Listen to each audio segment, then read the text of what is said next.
On behalf of the General Assembly, I have the honor to welcome to the United Nations the head of state and president of the National Council of the Revolution of Burkina Faso, His Excellency Capitaine Thomas Sankara, and to invite him to address the Assembly. Monsieur le Président, Monsieur le Secrétaire Général, honorables représentants de la communauté internationale, je viens en ces lieux vous apporter le salut fraternel d'un pays de 274 000 km² où 7 millions d'enfants, de femmes et d'hommes refusent désormais de mourir d'ignorance, de faim et de soif, tout en n'arrivant pas à vivre véritablement depuis un quart de siècle d'existence comme État souverain siégeant à l'ONU. Je viens à cette 39e session vous parler au nom d'un peuple qui, sur la terre de ses ancêtres, a choisi dorénavant de s'affirmer et de s'assumer dans son histoire, dans ses aspects positifs comme dans ses aspects négatifs, sans complexe aucun. Je viens ici enfin, mandaté par le Conseil national de la Révolution du Burkina Faso, pour exprimer les vues de mon peuple concernant les problèmes inscrits à l'ordre du jour et qui constituent la trame tragique des événements qui fissurent douloureusement les fondements du monde en cette fin du XXe siècle. Un monde où l'humanité est transformée en cirque, déchirée par les luttes entre les grands et les semi-grands, battue par les bandes armées, soumise aux violences et aux pillages. Un monde où des nations, se soustrayant à la juridiction internationale, commandent des groupes de hors-la-loi vivant de rapines et organisant d'ignobles trafics de fusils à la main. Monsieur le Président, je n'ai pas ici la prétention d'énoncer des dogmes. Je ne suis ni un messie, ni un prophète. Je ne détiens aucune vérité. Ma seule ambition est une double aspiration. Premièrement, pouvoir en un langage simple, celui de l'évidence et de la clarté, parler au nom de mon peuple, le peuple du Burkina Faso. Deuxièmement, parvenir à exprimer aussi, à ma manière, la parole du grand peuple des déshérités, ceux qui appartiennent à ce monde qu'on a malicieusement baptisé tiers-monde, et dire, même si je n'arrive pas à le faire comprendre, les raisons que nous avons de nous révolter. Tout cela dénotant l'intérêt que nous portons à l'ONU. Les exigences de nos droits y prenant la vigueur et la rigueur de la claire conscience de nos devoirs. Nul ne s'étonnera de nous voir associer l'ex-Haute-Volta, aujourd'hui le Burkina Faso, à ce fourre-tout méprisé. Le tiers-monde que les autres mondes ont inventé au moment des indépendances formelles pour mieux assurer notre aliénation intellectuelle, culturelle, économique et politique. Nous voulons nous y insérer, sans pour autant justifier cette gigantesque escroquerie de l'histoire, encore moins pour accepter d'être l'arrière-monde d'un Occident répu.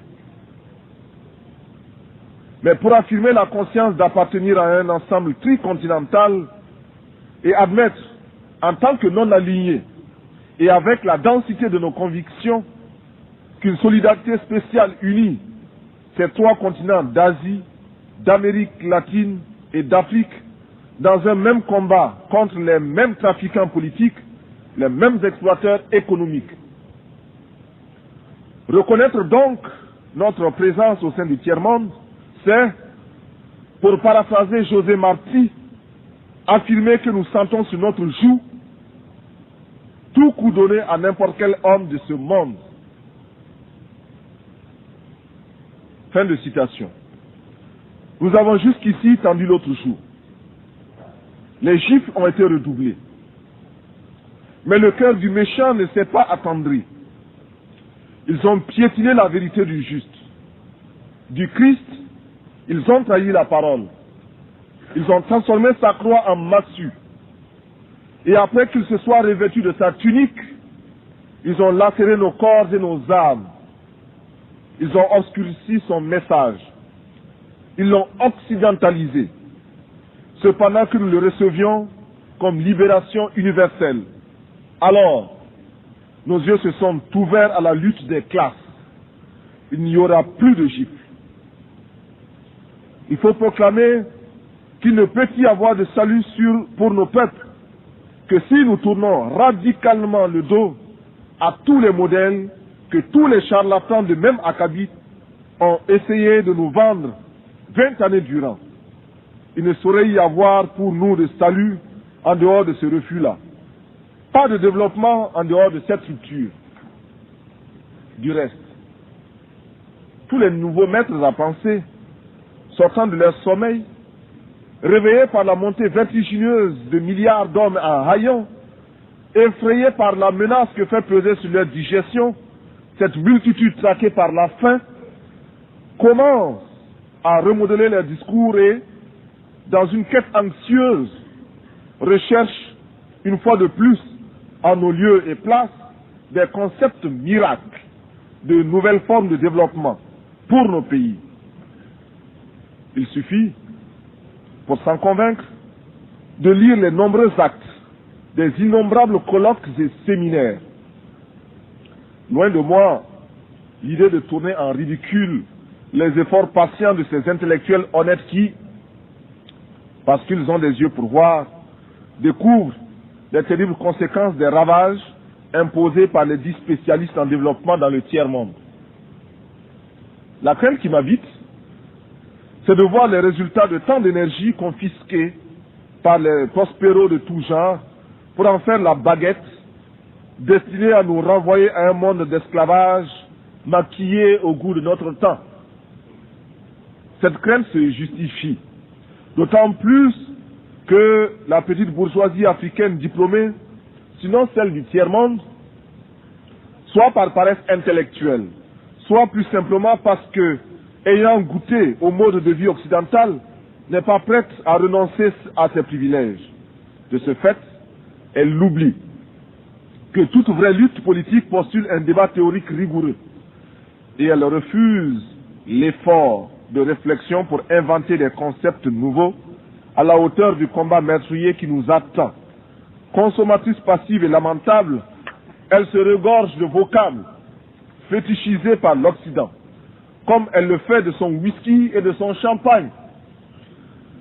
Dans ces salons à l'harmonie douteuse, on recherchera en vain, depuis les concepts de négritude et d'African personality, marqués maintenant par les temps, des idées vraiment neuves, issues des cerveaux de nos grands, entre guillemets, intellectuels. Le vocabulaire des idées nous viennent d'ailleurs. Nos professeurs, nos ingénieurs et nos économistes se contentent d'y adjoindre des colorants parce que des universités européennes dont ils sont les produits, ils n'ont ramené souvent que leur diplôme et le velours des adjectifs ou des superlatifs. Il est nécessaire, il est urgent que nos cadres et nos travailleurs de la plume apprennent qu'il n'y a pas d'écriture innocente. En ces temps de tempête, nous ne pouvons laisser à nos seuls ennemis d'hier et d'aujourd'hui le monopole de la pensée et de l'imagination et de la créativité. Il faut, avant qu'il ne soit trop tard, car il est déjà tard, que ces élites, ces hommes de l'Afrique du tiers-monde reviennent à eux-mêmes.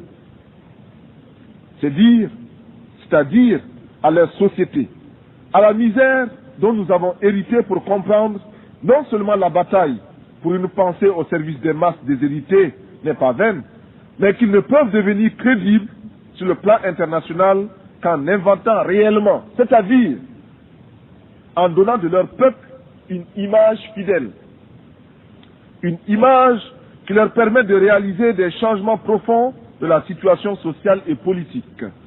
susceptibles de nous arracher à la domination et à l'exploitation étrangère qui livrent nos États à la seule perspective de la faillite. C'est ce que nous avons perçu.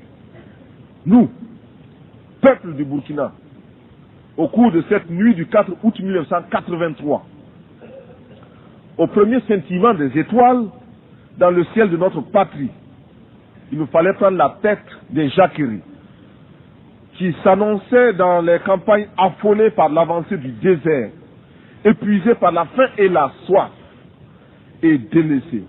Il nous fallait donner un sens aux révoltes grondantes des masses urbaines désœuvrées, frustrées et fatiguées de voir circuler les limousines des élites aliénées qui se succédaient à la tête de l'État et qui ne leur offraient rien d'autre que des fausses solutions pensées et conçues par les cerveaux des autres. Il nous fallait donner une âme idéologique au juste litre de nos masses populaires mobilisées contre l'impérialisme monstrueux.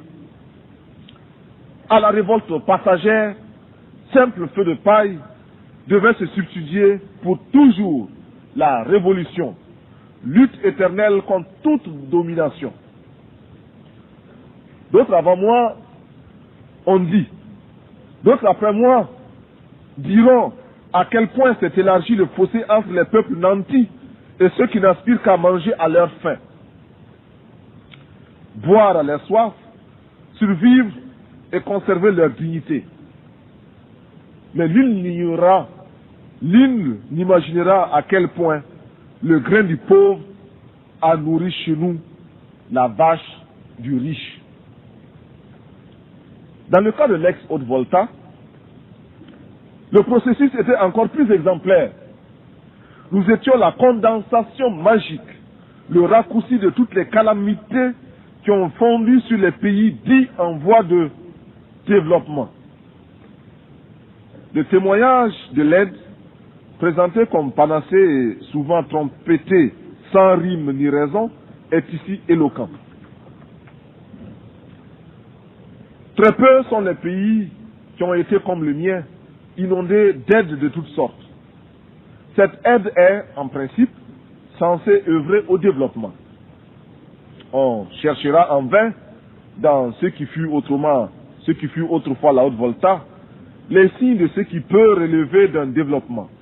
Les hommes en place, soit par naïveté, soit par égoïsme de classe, n'ont pas pu ou n'ont pas voulu maîtriser cet afflux extérieur, en saisir la portée et exprimer des exigences dans l'intérêt de notre peuple.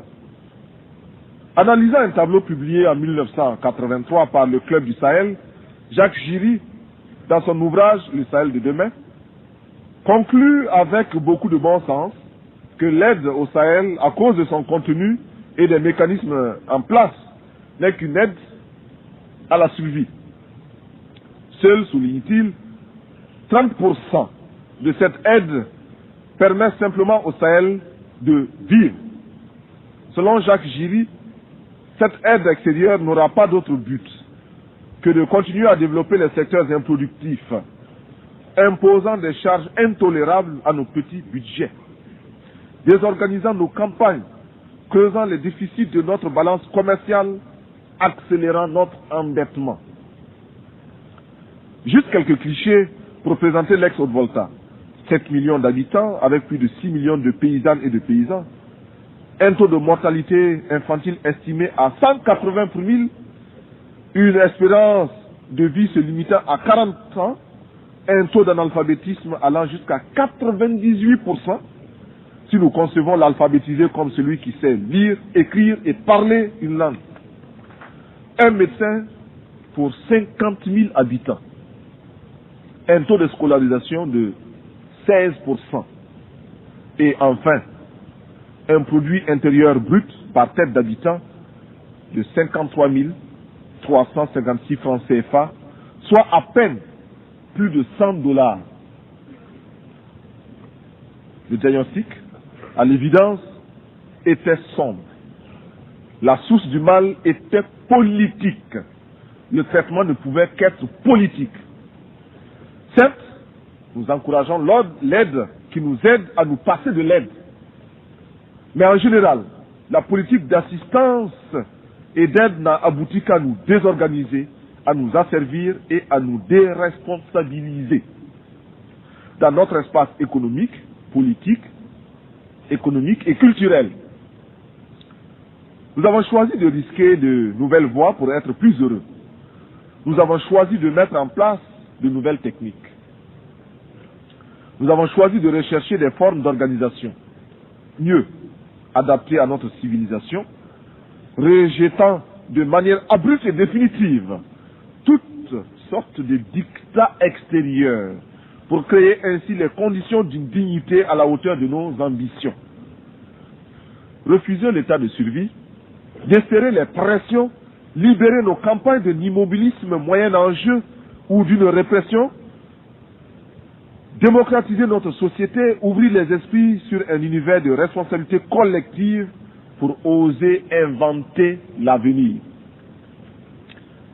Briser et reconstruire l'administration à travers une autre image du fonctionnaire, plonger notre armée dans le peuple par le travail productif et lui rappeler incessamment que sans formation patriotique, un militaire n'est qu'un criminel en puissance. Tel est notre programme politique. Au plan de la gestion économique, nous apprenons à vivre simplement, à accepter à nous imposer l'austérité afin d'être à même de réaliser de grands desseins.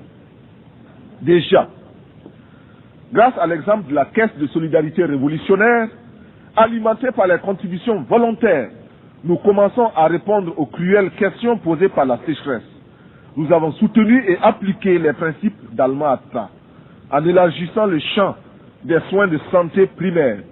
Nous avons fait nôtre, comme politique d'État, la stratégie globale du Gobi FFF préconisée par l'UNICEF. Par l'intermédiaire de l'UNSO, nous pensons que les Nations Unies devraient permettre aux pays touchés par la sécheresse la mise sur pied d'un plan à moyen et long terme afin de parvenir à l'autosuffisance alimentaire. Pour préparer le XXIe siècle, nous avons, par la création d'une tâche spéciale de la loterie, la tombola dite « Instruisons nos enfants », lancé une campagne immense pour l'éducation et la formation de nos enfants dans une école nouvelle. Nous avons lancé à travers l'action salvatrice des comités de défense de la Révolution un vaste programme de construction de logements sociaux, 500 en 3 mois, de routes, de petites retenues d'eau, etc. Notre ambition économique est d'œuvrer pour que le cerveau et les bras de chaque Burkinabé puissent au moins lui servir à inventer et à créer de quoi assurer 2 repas par jour et de l'eau potable. Nous jurons, nous proclamons que désormais au Burkina Faso, plus rien ne se fera sans la participation des Burkinabés. Rien qui n'ait été au préalable décidé par nous, élaboré par nous. Il n'y aura plus d'attentat à notre pudeur et à notre dignité. Fort de cette certitude, nous voudrions que notre parole s'élargisse à tous ceux qui souffrent dans leur chair, tous ceux qui sont bafoués dans leur dignité par une minorité d'hommes ou par un système qui les écrase. Permettez-moi, vous qui m'écoutez, que je le dise, je ne parle pas seulement au nom du Burkina Faso, tant aimé, mais également au nom de tous ceux qui ont mal quelque part. Je parle au nom de ces millions d'êtres qui sont dans les ghettos, parce qu'ils ont la peau noire, ou qu'ils sont de cultures différentes, et qui bénéficient d'un statut à peine supérieur à celui d'un animal. Je souffre au nom des Indiens massacrés, écrasés, humiliés et confinés depuis des siècles dans des réserves, afin qu'ils n'espèrent à aucun droit et que leur culture ne puisse s'enrichir en convolant en noces heureuses au contact d'autres cultures, y compris celle de l'envahisseur. Je m'exclame au nom des chômeurs d'un système structurellement injuste et conjoncturellement désaxé, réduits à ne percevoir de la vie que le reflet de celle des plus nantis. Je parle au nom des femmes du monde entier qui souffrent d'un système d'exploitation imposé par les mâles. En ce qui nous concerne, nous sommes prêts à accueillir toutes les suggestions du monde entier nous permettant de parvenir à l'épanouissement total de la femme burkinabé. En retour, nous donnons en partage à tous les pays l'expérience positive que nous entreprenons avec des femmes désormais présentes à tous les échelons de l'appareil d'État et de la vie sociale au Burkina Faso. Des femmes qui butent et proclament avec nous que l'esclave qui n'est pas capable d'assumer sa révolte ne mérite pas que l'on s'apitoie sur son sort. Cet esclave répondra seul de son malheur s'il se fait des illusions sur la condescendance suspecte d'un maître qui prétend l'affranchir. Seule la lutte libère. Et nous en appelons à toutes nos sœurs de toutes les races pour qu'elles montent à l'assaut pour la conquête de leurs droits. Je parle au nom des mères de nos pays démunis qui voient mourir leurs enfants de paludisme ou de diarrhée, ignorant qu'il existe pour les sauver des moyens simples que la science des multinationales ne leur offre pas, préférant investir dans les laboratoires de cosmétiques et dans la chirurgie esthétique pour les caprices de quelques femmes ou d'hommes dont la coquetterie est menacée par les excès de calories de leurs repas trop riches et d'une régularité à vous donner, non, plutôt à nous donner, à nous autres du Sahel, le vertige. Ces moyens simples, recommandés par l'OMS et l'UNICEF, nous avons décidé de les adopter et de les populariser. Je parle aussi au nom de l'enfant. L'enfant du pauvre qui a faim et qui louche furtivement vers l'abondance amoncelée dans une boutique pour riches.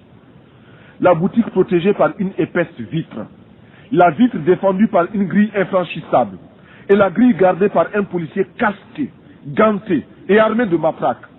Ce policier, placé là par le père d'un autre enfant qui viendra se servir, ou plutôt se faire servir, parce que présentant toutes les garanties de représentativité et de normes capitalistiques du système. Je parle au nom des artistes, poètes, peintres, sculpteurs, musiciens, acteurs, etc. Hommes de bien qui voient leur art se prostituer par l'alchimie des prestidigitations du show business. Je crie au nom des journalistes qui sont réduits soit au silence, soit au mensonge pour ne pas subir les dures lois du chômage. Je proteste au nom des sportifs du monde entier dont les muscles sont exploités par les systèmes politiques ou les négociants de l'esclavage moderne des stades. Mon pays est un concentré de tous les malheurs des peuples, une synthèse douloureuse de toutes les souffrances de l'humanité, mais aussi et surtout des espérances de notre lutte.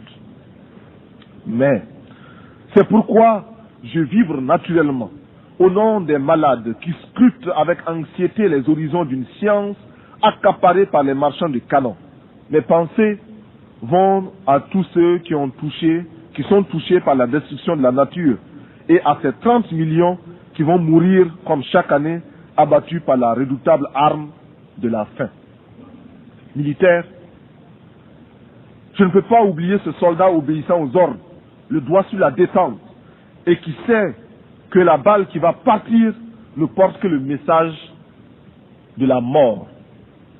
Enfin, je veux m'indigner en pensant aux Palestiniens qu'une humanité inhumaine a choisi de substituer à un autre peuple. Hier encore martyrisé à loisir, je pense à ce vaillant peuple palestinien, c'est-à-dire à ces familles atomisées, errant de par le monde à la quête d'un asile. Courageux, déterminés, stoïques et infatigables, les Palestiniens rappellent à chaque conscience humaine la nécessité et l'obligation morale de respecter les droits d'un peuple. Avec leurs frères juifs, ils sont anti-sionistes. Aux côtés de mes frères soldats de l'Iran et de l'Irak, qui meurent dans une guerre fratricide et suicidaire, je veux également me sentir proche des camarades du Nicaragua, dont les ports sont minés, les villes bombardées et qui, malgré tout, affrontent avec courage et lucidité leur destin. Je souffre avec tous ceux qui, en Amérique latine, souffrent de la mainmise impérialiste.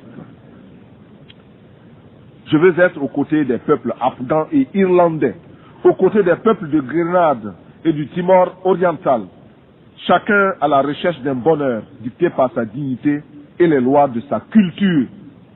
Je m'élève ici, au nom de tous ceux qui cherchent vainement dans quel forum de ce monde ils pourront faire entendre leur voix et la faire prendre en considération réellement. Sur cette tribune, beaucoup m'ont précédé. D'autres viendront après moi. Mais seuls quelques-uns feront la décision. Pourtant,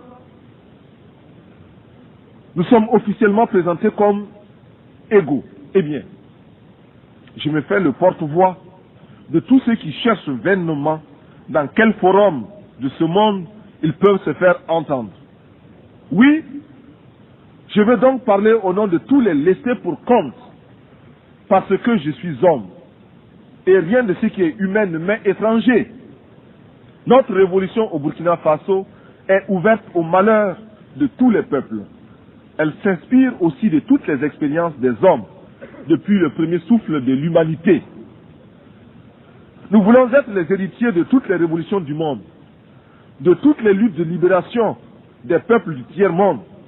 Nous sommes à l'écoute des grands bouleversements qui ont transformé le monde. Nous tirons des leçons de la révolution américaine, les leçons de sa victoire contre la domination coloniale et les conséquences de cette victoire. Nous faisons nôtre l'affirmation de la doctrine de la non-ingérence des Européens dans les affaires américaines et des Américains dans les affaires européennes.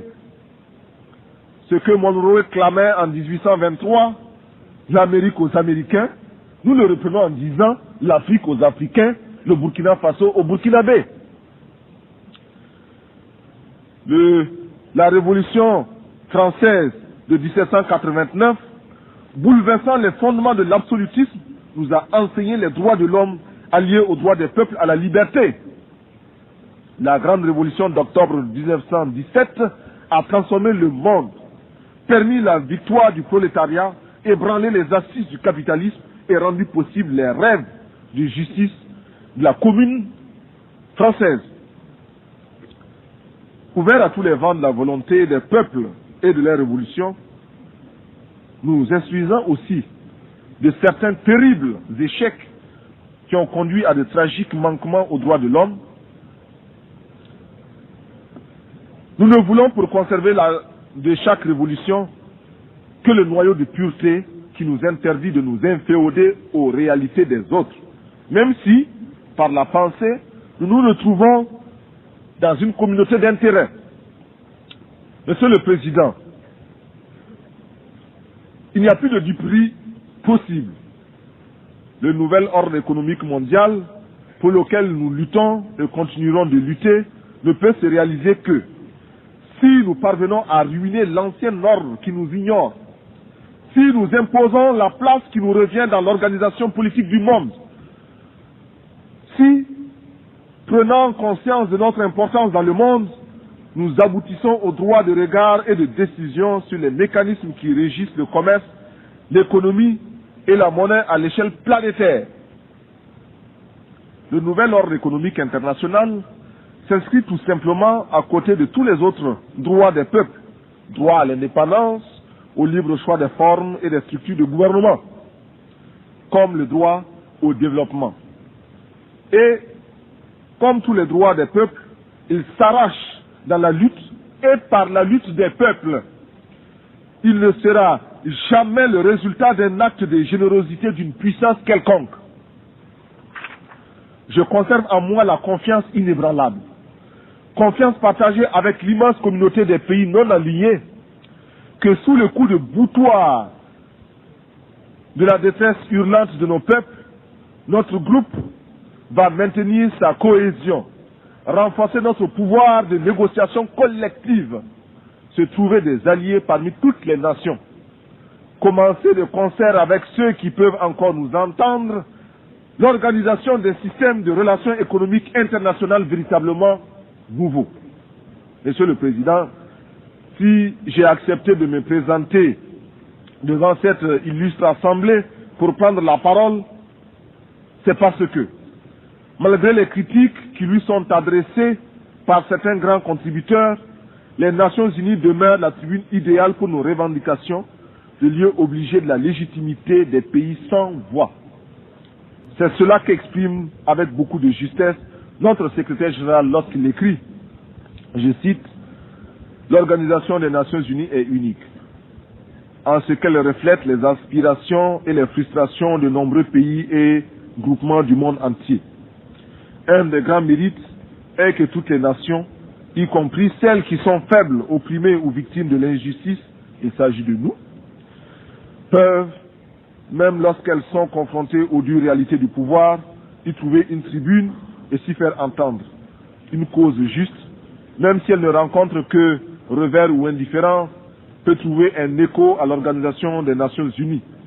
Cet attribut de l'organisation n'est pas toujours prisé, mais il n'est pas moins essentiel. » Fin de citation. On ne peut mieux définir le sens et la portée de notre organisation. Aussi, est-il pour chacun de nous un impératif catégorique de consolider les assises de notre organisation, de lui donner les moyens de son action. Nous adoptons en conséquence les propositions faites à cette fin par le secrétaire général pour sortir l'organisation des nombreuses impasses, soigneusement entretenues par le jeu des grandes puissances, afin de la discréditer aux yeux de l'opinion publique. Monsieur le Président, reconnaissant les mérites, même limités de notre organisation, je ne peux que me réjouir de la voir compter de nouveaux adhérents. C'est pourquoi la délégation burkinabé salue l'entrée du 159e membre de notre organisation, l'État du Brunei Darussalam. C'est la déraison de ceux entre les mains desquels la direction du monde est tombée par le hasard des choses, qui fait obligation au mouvement des pays non alignés auxquels, je l'espère, se joindra bientôt l'État du Brunei Darussalam, de se considérer comme un des objectifs permanents de sa lutte. Le combat pour le désarmement sont des aspects essentiels parmi les premières conditions de notre droit au développement. Il faut, à notre avis, des études sérieuses, prenant en compte tous les éléments qui ont conduit aux calamités qui ont fondu sur le monde. À ce titre, le président Fidel Castro, en 1979, a admirablement exprimé notre point de vue à l'ouverture du 6e sommet des non-alignés, lorsqu'il déclarait, je cite, « Avec 300 milliards de dollars, on pourrait construire en un an 600 000 écoles pouvant recevoir 400 millions d'enfants, ou 60 millions de logements confortables pour 300 millions de personnes, ou 30 000 hôpitaux équipés de 18 millions de lits, ou 20 000 usines pouvant employer plus de 20 millions de travailleurs, ou irriguer 150 millions d'hectares de terres qui, avec les moyens techniques adéquats, pourraient alimenter 1 milliard de personnes. » Fin de citation. En multipliant aujourd'hui ces chiffres par 10, et je suis certain que je serai là, en deçà de la réalité, on réalise ce que l'humanité gaspille tous les ans dans le domaine militaire, c'est-à-dire contre la paix. On perçoit aisément pourquoi l'indignation des peuples se transforme rapidement en révolte et en révolution, devant les miettes qu'on leur jette sous la forme ignominieuse d'une certaine aide assortie de conditions parfois franchement abjectes. On comprend enfin pourquoi, dans le combat pour le développement, nous nous désignons comme des militants inlassables de la paix. Nous faisons le serment de lutter pour atténuer les tensions, introduire les principes d'une vie civilisée dans les relations internationales et les étendre à toutes les parties du monde, ce qui revient à dire que nous ne pouvons plus assister, passifs, au trafic des concepts. Nous réitérons notre résolution d'être des agents actifs de la paix, de tenir notre place dans le combat pour le désarmement, d'agir enfin en politique internationale comme un facteur décisif, libéré de toute entrave vis-à-vis de toutes les grandes puissances, quels que soient les projets de ces dernières. Mais la recherche de la paix va de pair avec l'application ferme du droit des pays à l'indépendance. Sur ce point, le palmarès le plus impitoyable, le plus pitoyable, le plus lamentable, oui, le plus lamentable, est détenu au Moyen-Orient en termes d'arrogance, d'insolence et d'incroyable entêtement d'un petit pays, Israël, qui, depuis plus de 20 ans, avec l'inqualifiable complicité de son puissant protecteur, les États-Unis d'Amérique, continue à défier la communauté internationale au mépris d'une histoire qui, hier encore, désignait chaque juif à l'horreur des fours crématoires. Israël en arrive à infliger à d'autres ce qui fut son propre calvaire. En tout état de cause, Israël, dont nous aimons le peuple pour son courage et ses sacrifices d'hier, doit savoir que les conditions de sa propre quiétude ne résident que dans les conditions de sa propre quiétude ne résident que dans sa puissance militaire financée par l'extérieur.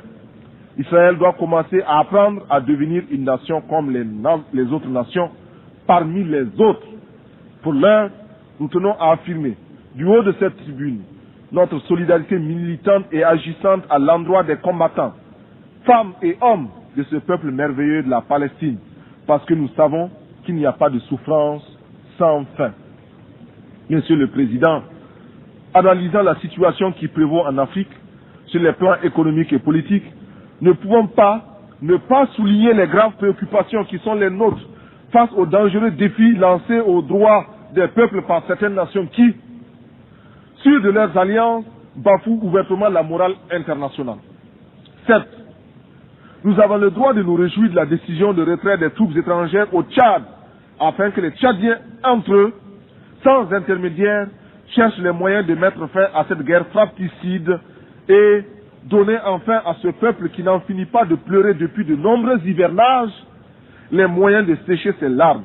Mais, malgré les progrès enregistrés ça et là par les peuples africains dans leur lutte pour l'émancipation économique, notre continent continue de refléter la réalité essentielle des contradictions entre les grandes puissances, de charrier les insupportables apories du monde contemporain. C'est pourquoi nous tenons pour inadmissible et condamnons sans recours le sort fait au peuple du Sahara occidental par le royaume du Maroc, qui se livre à des méthodes dilatoires pour retarder l'échéance qui, de toute façon, lui sera imposée par la volonté du peuple sahraoui. Pour avoir visité personnellement les régions libérées par le peuple sahraoui, j'ai acquis la confirmation que plus rien désormais ne saurait entraver sa marche vers la libération totale de son pays sous la conduite militante et éclairée du Front Polisario. Monsieur le Président, je ne voudrais pas trop m'étendre sur la question de Mayotte et des îles de l'archipel malgache. Lorsque les choses sont claires, lorsque les principes sont évidents, point n'est besoin d'élaborer. Mayotte appartient aux Comores. Les îles de l'archipel sont malgaches. En Amérique latine, nous saluons l'initiative du groupe de Contadora, qui constitue une étape positive dans la recherche d'une solution juste à la situation explosive qui y prévaut. Le commandant Daniel Ortega, au nom du peuple révolutionnaire du Nicaragua, a fait ici des propositions concrètes et posé des questions de fond à qui le droit. Nous attendons de voir la paix s'installer dans son pays en Amérique centrale le 15 octobre prochain et après le 15 octobre. Et nous prenons à témoin l'opinion publique mondiale. De même que nous avons condamné l'agression étrangère de l'île de Grenade, de même nous fustigeons toutes les interventions étrangères. C'est ainsi que nous ne pouvons sans nous taire face à l'intervention militaire étrangère en Afghanistan. Il est cependant un point, mais dont la gravité exige de chacun de nous une explication franche et décisive. Cette question, vous vous en doutez, ne peut être que celle de l'Afrique du Sud. l'incroyable insolence de ce pays à l'égard de toutes les nations du monde, même vis-à-vis de celles qui soutiennent le terrorisme qu'il érige en système pour liquider physiquement la majorité noire de ce pays, le mépris qu'il adopte à l'égard de toutes nos résolutions constitue l'une des préoccupations les plus oppressantes du monde contemporain. Mais le plus tragique n'est pas que l'Afrique du Sud se soit elle-même mise au banc de la communauté internationale à cause de l'abjection des lois de l'apartheid, encore moins qu'elle continue de maintenir illégalement la Namibie sous la botte colonialiste et raciste, ou de soumettre impunément ses voisins aux lois du banditisme. Non. Le plus abject, le plus humiliant pour la conscience humaine, c'est qu'elle soit parvenue à banaliser le malheur des millions d'êtres humains qui n'ont pour se défendre que leur poitrine et l'héroïsme de leurs mains nues. Sur la complicité des grandes puissances et de l'engagement actif de certaines d'entre elles à ses côtés, ainsi que de la criminelle collaboration de quelques tristes dirigeants africains, la minorité blanche ne se gêne pas pour ridiculiser les États membres, les États d'âme de tous les peuples qui, partout à travers le monde, trouvent intolérable la sauvagerie des méthodes en usage dans ce pays. Il fut un temps où les brigades internationales se constituaient pour aller défendre l'honneur des nations agressées dans leur dignité. Aujourd'hui, malgré la purulence des plaies que nous portons tous à nos flancs, nous allons voter des résolutions dont les seules vertus, nous dira-t-on, serait de conduire à la résipiscence une nation de corsaires qui détruit le sourire comme la grêle tue les fleurs. Monsieur le Président, nous allons bientôt fêter le 150e anniversaire de l'émancipation des esclaves de l'Empire britannique. Ma délégation souscrit à la proposition des pays d'Antigua et de la Barbade de commémorer avec éclat cet événement qui revêt pour les pays africains et le monde noir une signification d'une très grande importance. Pour nous, tout ce qui pourra être fait, dit ou organisé à travers le monde au cours des cérémonies commémoratives devra mettre l'accent sur le terrible écho payé par l'Afrique et le monde noir au développement de la civilisation humaine. Écho payé sans retour et qui explique sans aucun doute les raisons de la tragédie d'aujourd'hui sur notre continent. C'est notre sang qui a nourri l'essor du capitalisme, rendu possible notre dépendance présente et consolidé notre sous-développement. On ne peut plus escamoter la vérité, trafiquer les chiffres. Pour chaque nègre parvenu dans les plantations, 5 au moins connurent la mort ou la mutilation. Et je mets à dessein la désorganisation du continent et les séquelles qui s'en sont suivies. Monsieur le Président, si la terre entière, grâce à vous, avec l'aide du secrétaire général, parvient à l'occasion de cet anniversaire à se convaincre de cette vérité-là, elle comprendra pourquoi, avec toute l'attention de notre être, nous voulons la paix entre les nations, pourquoi nous exigeons et réclamons notre droit au développement dans l'égalité absolue, par une organisation et une répartition des ressources humaines. C'est parce que, de toutes les races humaines, nous appartenons à celles qui ont le plus souffert, que nous nous sommes jurés, nous, Burkinabés, de ne plus jamais accepter sur la moindre parcelle de cette terre le moindre déni de justice. C'est le souvenir de cette souffrance qui nous place aux côtés de l'OLP contre les bandes armées d'Israël. C'est le souvenir de cette souffrance qui, d'une part, nous fait soutenir l'ANC et la SWAPO, et d'autre part, nous rend intolérable la présence en Afrique du Sud des hommes qui se disent blancs et qui brûlent le monde à ce titre. C'est enfin ce même souvenir qui nous fait placer en l'Organisation des Nations Unies toute notre foi en un devoir commun, en une tâche commune pour un espoir commun.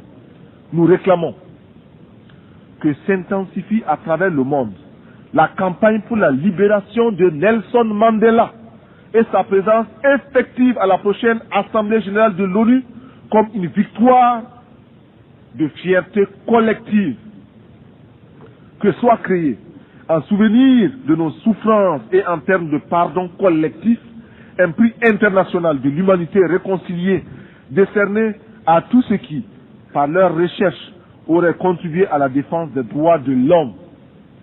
Que tous les budgets de recherche spatiale soient amputés de 1/10 et consacrés à des recherches dans le domaine de la santé et visant à la reconstitution de l'environnement humain perturbé par tous ces feux d'artifice nuisibles à l'écosystème. Nous proposons également que les structures des Nations Unies soient repensées et que soit mis fin à ce scandale que constitue le droit de veto. Bien sûr, les effets pervers de son usage abusif sont atténués par la vigilance de certains de ses membres, de ses détenteurs. Cependant, rien ne justifie ce droit. Ni la taille des pays qui le détiennent, ni les richesses de ces derniers.